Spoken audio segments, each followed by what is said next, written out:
Ay magandang gabi po sa ating lahat. Ako yung lingkod Jonathan TV Vlogs, nagsasabi ng katotohanan at hindi po kasinungalingan. Ayon po sa Biblia, Hoseas 4 signs, my people are destroyed for lack of knowledge. Kaya mga kakuya, delikado talaga ang pagwala tayong knowledge patungkol sa ating tunay na pananampalataya, tunay na faith sa ating inang simbahan, ayon po sa turo ng ating Panginoong Hesukristo. Kaya mga kakuya, panahon na para magsuri at magsuri sa tunay na aral ng simbahan, at ito ay sa buhay natin para ito ay magdadala po sa ating tunay na kaligtasan patungo sa tunay na kaharian ng Diyos. Kaya kuya, mahirap talaga pag hindi tayo nag-aaral ay talagang dadalhin tayo nito sa kapahamakan, lalo na po ang ating mga kaluluwa, no? Kaya ang topic natin ngayon is about extraordinary demonic activity, no? Ito ay pasok sa ating spiritual warfare, part 2 na po ito mga kakuya. Kaya kung meron pang ang ating topic ngayon is dalawa lang po at na-excel lang po ito, bibigyan din ni Jonathan TV Vlogs, no? Sa gabing ito, ang infestation ay nasabi na natin at na-discuss na po ito sa unang vlog ko. Ngayon naman ay dalawa po ang ating target ngayon, ay about sa extraordinary demonic activity. Ito po ay oppression, at ang ikalawa naman ay obsession. Ito ay paliwanag po ngayon sa gabing ito para po at maliwanagan tayo at mabasbasan tayo sa tunay na aral at maliwanagan tayo sa tunay na aral na ating inang simbahan, para po hindi po tayo mapapahamak, para hindi po tayo madala ng mga fallen angel doon sa kanilang kaharian. Walang iba kundi ang nagalaglab na apoy, ang walang iba kundi ang impyerno, no? Kaya mga kuya, steady ka lang po dyan at hingi lang po tayo ng basbas na panalangin sa kataas-taasan sa pamagitan po ng ating panalangin.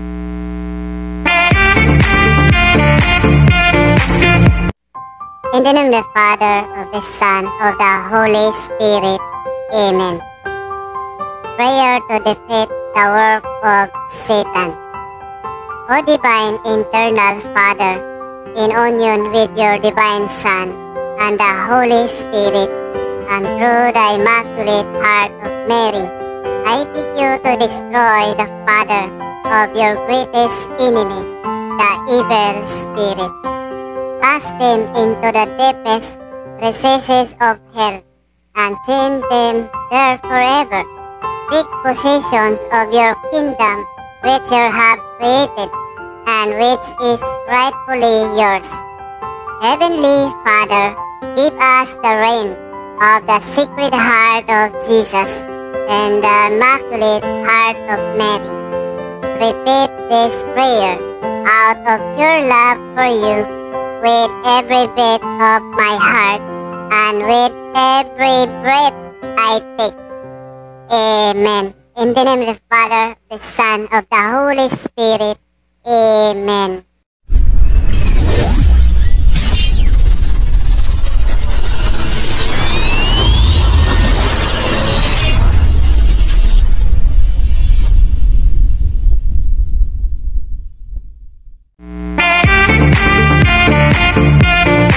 Welcome po mga kakuya, magandang gabi po sa ating lahat. Sa araw na ito ay nagbabalik Jonathan TV Vlogs, nagsasabi ng katotohanan at hindi po kasinungalingan.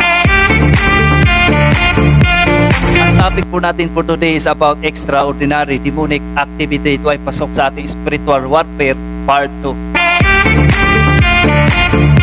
Kaya mga kakuya, panahon na para aralin natin ang tunay na aral ng inang simbahan, para po hindi po tayo madinggoy ng mga fallen angel na ating ginagawa pala ay na hindi na pala naayon sa tunay na turo ng ating inang simbahan. So umpisahan na po natin ang talakayan ngayon mga kakuya, at ito ay oppression. Kuya, ano ba yung oppression, no? Ang oppression po mga kakuya, ito po ay is a demonic activity or attack on the victims, no? Ito ay tinatawag na exterior life. Ito ay panlabas na aspeto ng tao. Ano mga iyon yung mga kakuya? Ano ba yung mga exterior na tinitira at inaatake ng mga fallen angel sa atin bilang tao, no? So ang una ay ang ating kalusugan, bodily health. Una, ang ating mga kalusugan, for example mga kakuya, nagpa-doktor kayo kaso walang findings sa doktor, itong ibig sabihin nito ay biktima ka na ng mga fallen angel. Ito po yung inaatake nila ang kalusugan, no? So paulit-ulit ka nagpagamot sa doktor at wala itong findings, no? At ito ay automatic na mayroong kang demonic attack na sa inyong pamumuhay at talagang inaatake ka ng mga demonyo sa inyong buhay o sa inyong pamilya, no? So anong dapat natin gawin dito? Ang kalusugan ng magpa-doktor tayo na walang findings. So ang unang lapitan nyo lang, ang unang yung lapitan, pinaka the best talaga na pinaka mabisang exorcist talaga, hindi po sa exorcist na lapit kayo, kundi ang una yung lapitan ay ang confession. Lapit kayo sa confession, mangumpisal kayo, iyon ay pinaka high talaga, pangalawa na lang yung exorcist, no? Ang pinakauna talaga ang i-recommend ito ng mga exorcist priest natin, kung lang iba kundi ang overhaul na po ito, ang confession, no? Lapit kayo sa pared, confession. Pangalawa, at lapit kayo sa mga kaparian natin na may mga exorcist na malapit sa iyong parokya, kung may mga exorcist na naka-assign dyan, at magpa-deliverance, no? So marami ang mga nakikita ko dito sa ating talagang marami itong na biktima nito. Ang iba pa nga ay talagang ang iba nito kinukulam, no? Marami ang ano nito, ang iba tinitira sa kalusugan physical, kaya ang iba nangangayat at ang iba wala nang ganang kumain. Ito po ang tinitira ng tinatawag na exterior life, no? Panlabas na espiritu ng tao. Ito yung tinitira ng demonyo o mga fallen angel sa atin. Ano naman yun ang ikalawa? Ang ikalawa, ito biktima din talaga ako rito, no? Marami ring na biktima, hindi lang ako, kundi mas marami pa, no? Ito ay finances, no? May pagkakataon ba na hindi lumago ang business nyo, at saka talagang sa tao baka mayroon, no? Ba hindi lumago ang mga business ninyo, no? Ito rin isa sa mga tinitira na mga fallen angel, no? Yung finances mo, na bakit trabaho tayo ng trabaho at hindi naman tayo lumalago. Ito yung mga panlabas na espiritu na tinitira ng mga demonic activity, no? Mga demonic attack ng mga fallen angel, mga kalaban, no? So ano pa? Ano pang mga panlabas na tinitira sa atin, no? Upiring sa mga tao, baka mayroong sintomas, no? Pagkataon na hindi lumago, no? Ito yung tinitira, no? Finances, na may pagkakataon na hindi lumago ang business, no?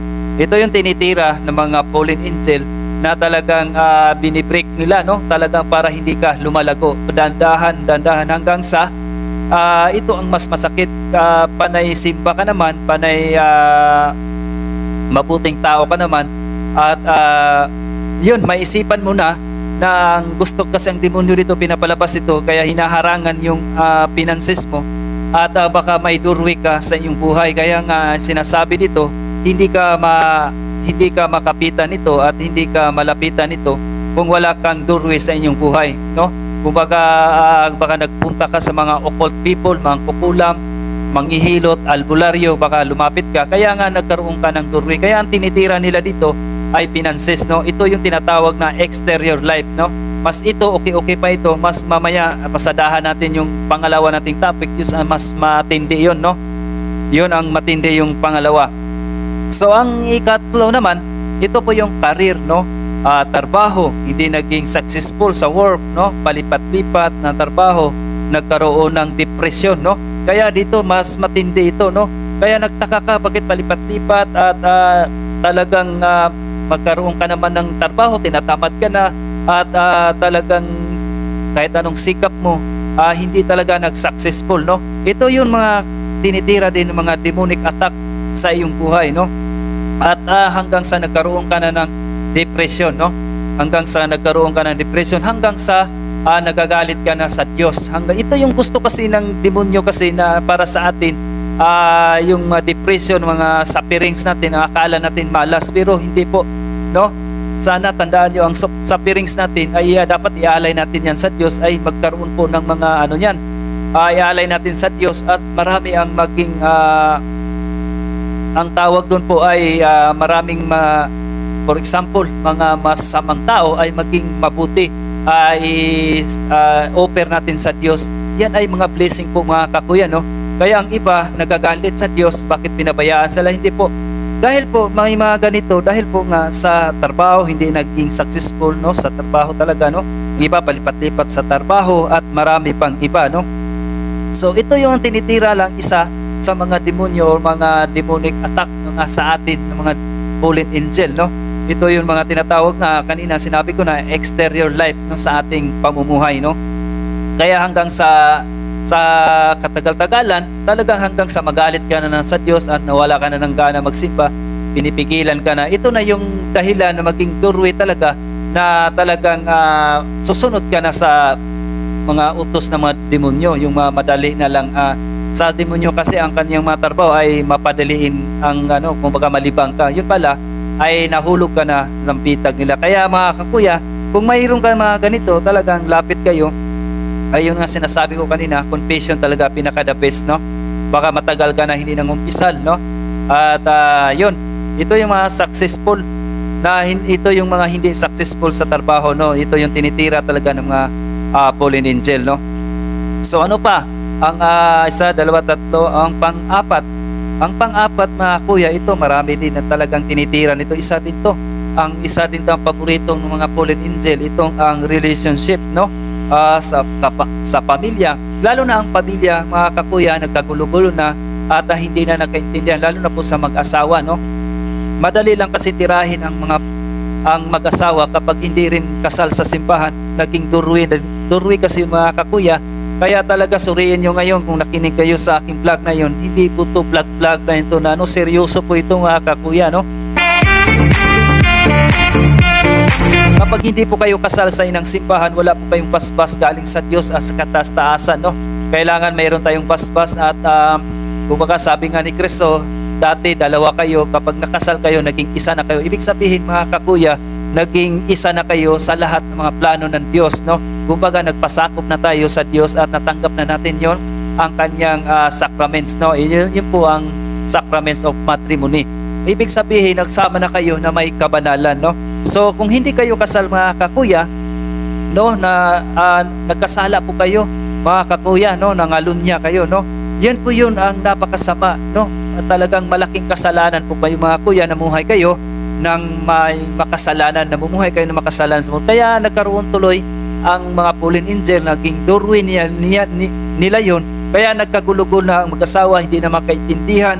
Kaya ngayon ko lang talaga ito naintindihan, sapagkat talaga tama talaga sinabi ni Hosias 4 signs na my people are destroyed for lack of knowledge. Ito yung sinatama talaga siya, no? Kapag hindi po tayo nag-aaral ng salita ng Diyos o aral sa ating inasimbahan, ay talagang peligroso po talaga ang ating pamumuhay. Hindi kaya yung okay lang yung physical, kundi yung ating spiritual life, no?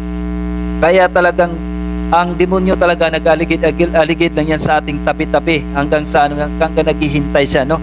At ano pa, lalo na sa mga kaibigan, no? Kasi magtaka ka, bakit ang mga kaibigan mo ayaw sa iyo at talaga iniiwasan ka, no? At hindi kayo magkaintindihan. Ito yung isa, hanggang sa nagtanim ka na ng galit, hanggang sa nagkaroon na ng lamat ng iyong pagkakaibigan, no? Hindi kayo magkaintindihan. At ito na technique ng demonyo talaga, na talagang pag-awayin kayo. Marami akong kasama ko sa trabaho, apply ko lang ito, na nag-aaway-away sila, pero maya-maya nagbabati naman yun, ang maganda. Pero ang galit na yun ay talagang pugso po ng sinasakyan kasi ng demonyo, fallen angel, kapag may galit ka talaga, no? Kaya palagi tayong may kumbabaang loob talaga palagi, kasi ang may tao may kumbabaang loob, galit na galit talaga ang demonyo dyan, no? Ano pa? Mga anak, no? Hiwalayan at hindi magkasundo-sundo, no? Hanggang sa nagkaiwa-hiwalayan, nagkawatak na ang isang pamilya, no? Kaya delikado talaga. Ito yung gusto ng mga fallen angel talaga. Yun ang una niyang wasakin ang pamilya. Kasi nga, alam na ng demonyo na ang Diyos ay hindi niya kaya wasakin. Kaya ang gusto niya, yung nilikha ng Diyos, no, ng kawangis ng Diyos. Tayo yun, mga kakuya, mga Kristiyanos, no, lahat ng tao at nagkaroon ng pamilya, yun ang una niyang wasakin ang pamilya, no. Kasi po, yan ang gustong-gusto ng demonyo para lahat tayo ay kapag wasak ng pamilya mo, ang una mong sisihin yan, walang iba kundi ang Diyos. Kaya ang gusto na nga ng demonyo na hanggang sa masisi na natin ang Diyos, may Diyos ba? Wala. Hanggang sa dahan-dahan ng lamig na tayo sa ating pananampalataya, hanggang sa madala tayo ng mga demonyo. No, nakakatakot po talaga kapag hindi po tayo magsaliksik ng maigi, ay talagang madadala po tayo, no, mga kakuya. Kaya mag-ingat po tayo palagi talaga. Ano pa? Yung pang-anim ng tinitira ng demonic attack, no, sa atin, no, itong physical assault, no, may mga pasa ang tao, kalmot at hinulog sa kama. Marami ang nakakaano nito, itong hinulog sa kama. Ito nakipaglaban ang tao sa demonyo. Ito yun, kama. Magtaka ka bakit may pasa ka sa yung kahit saan pasa, may pasa ka sa tagiliran. Ito po ay gagagawan po ng, di mo alam, wala ka namang kaaway, kundi walang iba kundi ang mga demonyo. Ito, may kalmot ka naman, na wala ka namang ibang kaaway, no? Nagkaroon ka ng kalmot. Ito yung mga kalmot na hindi talaga nakikita na naranasan ito, no? Maraming nakaranas nito, mga kakuya, itong physical assault, no? Kahit ang mga santo, walang ligtas dito. Itong mga santo, si Padre Pio, no? Ito, naranasan din niya ito, no? Si San Antonio Abad, no? John Rivenay, no, Saint Teresita Avila, no, maraming mga santo ang nakaranas nitong physical assault, no.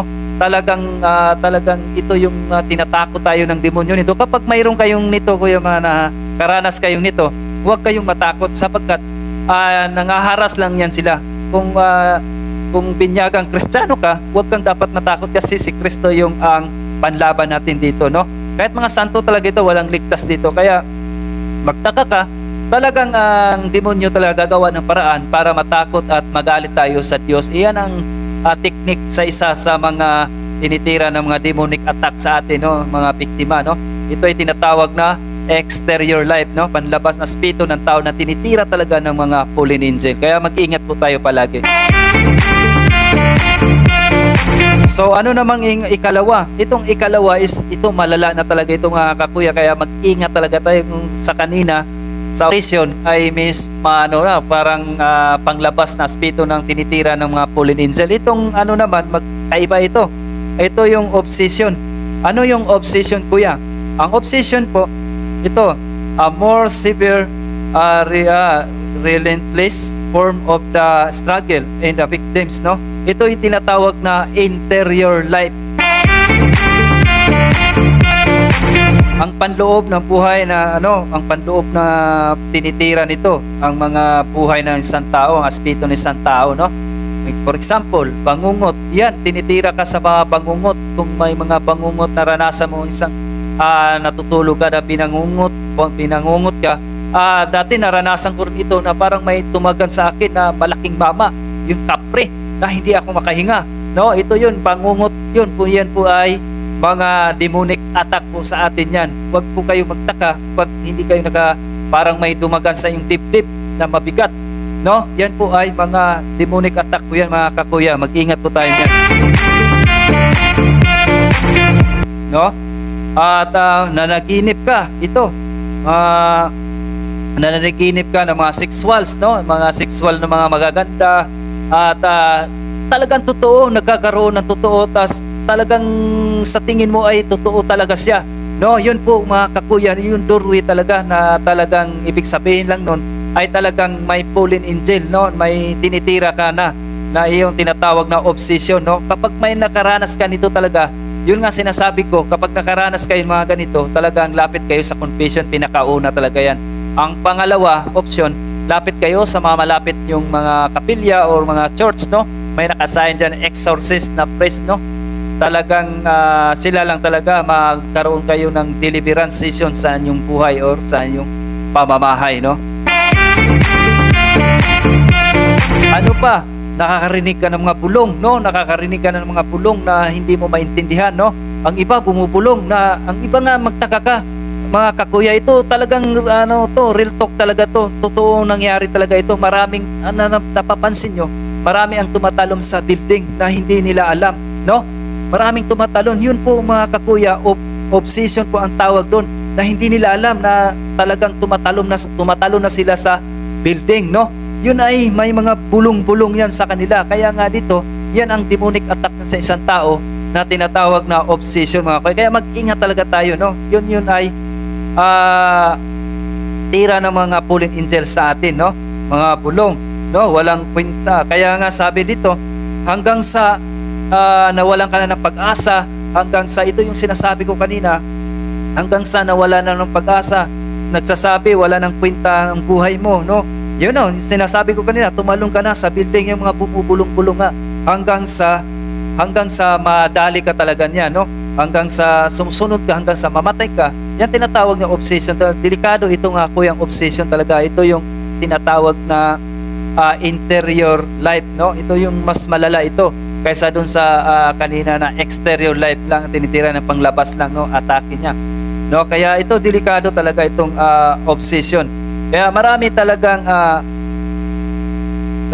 talaga dito ang tinitira nito. Bakit ang tanong dito kasi mga kuya, bakit tinitira ang mga ganitong bakit may taong mga ganitong na tinitira, no? Obsession, may taong oppression, na bakit natin tinamaan sila sa mga ganito. Kaya mga kakuya, ito lang tanong dito, kasi nga wala kayong spiritual weapon. Ano ba yung kuya mga spiritual weapon? Hindi nyo na sinusunod yung unang-una po, ang panglaban po natin spiritual weapon ay yung ang sacraments, no? 7 sacraments, binyag, dapat alahanin kung may binyag kayo, no? Punpil, no? 7 sacraments ang sinasabi ko, dapat alamin nyo yan kung mayroon kayo yan. Kung mayroon, punta naman tayo sa second option, no? Ng mga spiritual pwede natin magamit, mga sacramentals, no? Mga objects natin na mga images na mga ginagamit natin sa inang simbahan, no? Mga holy water, dapat mayroon tayo niyan. Ang pangatlo, prayer life, no? Ang pang-apat, go to confession, no? Kundi monthly, mangamari nga monthly. Kapag hindi ka mangumpisal mga kakuya, kahit 1 year, ay pasok na po yan sa doorway ng fallen angel. Lagi ka nang lapit-lapitan yan mga kakuya, maging doorway din yan. Kaya makapasok sila dito sa obsession na ito. Kapag hindi ka na nangumpisal sa isang taon, kahit kaisa man lang, dapat nga monthly o weekly tayo mangumpisal, no? Kung may mabigat sa kalooban natin na nagawa tayo ng kasalan, ikumpisal agad yan, huwag nyo nang patagalin pa. Ano pa? Tuwing linggo ka rin magsimba, kasi ang Holy Eucharist, napakababisa po yung mga kuya. Kapag linggo-linggo ka nag-receive ng body of Christ, no? Talaga yan ay talagang walang panalo ang mga demonyo, mga fallen angel, kapag linggo-linggo tayo nag-receive ng body of Christ, no? Kapag lalo na po ka na nasa state of grace po tayo at susundutan mo siya ng prayer life, dapat may devotion po tayo, no? Kaya ang ganito, wala lahat to. Hindi makadapo to kahit sa atin. Kapag na lahat ng sinasabi ko, mayroon kayo nito, wala pong ang fallen angel, tatawanan nyo lang yan, hindi yan makadapo sa inyo. Kasi nga, nasa protektado kayo sa grasya ng Diyos, no? So, ano pa? Ito, mabisa rin to. Lumapit kayo sa pari, no? Mag-pray over, no? Sinabi ko na to kanina. Magkaroon kayo ng devotion, kahit devotion man lang, no? Kahit sa mga santo, mag-devotion man kayo. Kahit itong Holy Rosary, mabisa talaga ito sa araw-araw nyo. Bawat araw, isa. Recite man lang kayo isa. Ako nga, kahit nasa basa ko, nagre-recite ako ng Holy Rosary. Pagdating ko pa sa trabaho, basta may kalahating oras pa ako, nagre-recite ulit ako ng Rosary. 2 times a day po ako nagre-recite, no? Bago matulog, recite ulit ng Holy Rosary. Dapat ganyan mga kuya, dapat mayroon tayong devotion talaga, lalo na po sa Holy Rosary. Mabisa po ito mga kakuya, no? Ano pa? Tuwing linggo, sinabi ko na tuwing linggo dapat magsimba, no? Ang maganda dito, buong pamilya dapat ay magsimba. So lahat ng ito, ang sinasabi ko, obsession, tinitira niya interior life, at ang oppression naman ay tinitira niya ay interview lab, yung panglabas nating espiritu ng pagkatao, no? Yun yung kanina may mga findings pa doktor, wala kang mga findings sa doktor, no? So, yan lang mga kuya. Iyon po ang part 2 natin na sa spiritual warfare ngayon, napakaganda, no? Dapat alamin na talaga natin ito, oppression at saka obsession, no? Yan lang po mga kuya, dapat nakapag bukas linggo, no? Dapat makapagsimba po tayo, makapag-receive po tayo ng body of Christ. Palagi ko talaga promote ito, cares, confession, adoration, rosary, Holy Eucharist, and sacramentals. Kaya muli mga kakuya, maraming salamat po, nawan may natutunan po tayo kahit kakapiranggot po talaga. Kaya itong inuuna ko ngayon, spiritual warfare, kasi nga marami akong nakikita talaga na maraming inaatake yung katamaran sa pagsimba. Isa din yan, isa po yan sa doorway talaga na inaatake ka na ng demonyo, no? Yan po ay katamaran sa, lalo na pag wala kang prayer life talaga, no? At talagang yan ang mga doorway talaga ng papasukan tayo ng mga fallen angel, yung mga atake ng mga fallen angel, no? So muli kuya, mga kakuya, ako po lubos nagpasalamat sa inyo na walang sawang sumusuporta sa ating YouTube channel, na like and share at follow my FB page, Jonathan TV Vlogs Official, at aking YouTube channel, Jonathan TV Vlogs, sa aking TikTok, no, account, Jonathan TikTok account Official, no? At maraming salamat po mga kakuya, no? At muli, ako po lubos ng pasalamat sa inyo, at God bless po sa ating lahat.